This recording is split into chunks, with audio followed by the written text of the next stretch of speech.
যে মোৰ দেউতা মৰিলে এতিয়া ডেথ চাৰ্টিফিকেটখনৰ কাৰণে মই কাৰোবাক খাতিৰ কৰিব লাগেনে? মোৰ ল'ৰাটো জন্ম হৈছে, কোলাত মোৰ আছে, কিন্তু কাগজখন নোহোৱালৈকে এইটো মোৰ ল'ৰা নহয়, তাৰমানে বাৰ্থ চাৰ্টিফিকেটখন নাই।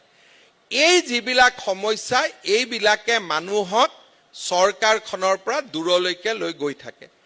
এই উত্তৰাধিকাৰী চাৰ্টিফিকেটখন ডিচিয়ে দিলে ভুল হ'ব, চাৰ্কুল অফিচাৰে দিলে সদায় শুদ্ধ হ'ব, কাৰণ তেওঁ ফিল্ডত থাকে।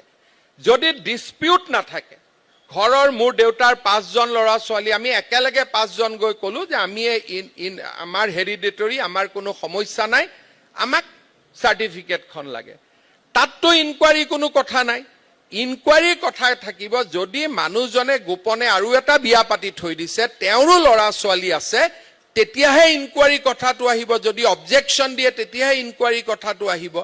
অৰ্থাৎ জনসাধাৰণক আমি যেতিয়া বিশ্বাস কৰিম যে আমাৰ ৰাইজে আমাক মিছা কথা নকয়, আমাৰ ৰাইজে কেতিয়াও আমাক ভুল কথা নকয়, এই বিশ্বাসটো চৰকাৰে যেতিয়া জনতাৰ ওপৰত স্থাপন কৰিব, তেতিয়া চৰকাৰী কাৰ্যালয়ত মানুহ নাহে, চৰকাৰ ৰাইজৰ ওচৰত থাকিব পাৰিব।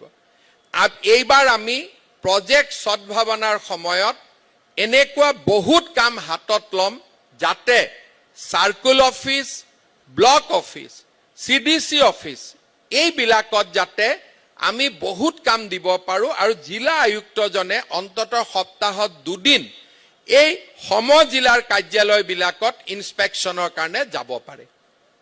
এতিয়া ডিসি নিজে ইমান ভাৰাক্ৰান্ত যে কামৰূপ জিলাৰ আয়ুক্তজনক ময়ে মাতিব বেয়া পাওঁ, কাৰণ মই মাতা মানে ইয়াত মানুহ বহি থাকিব।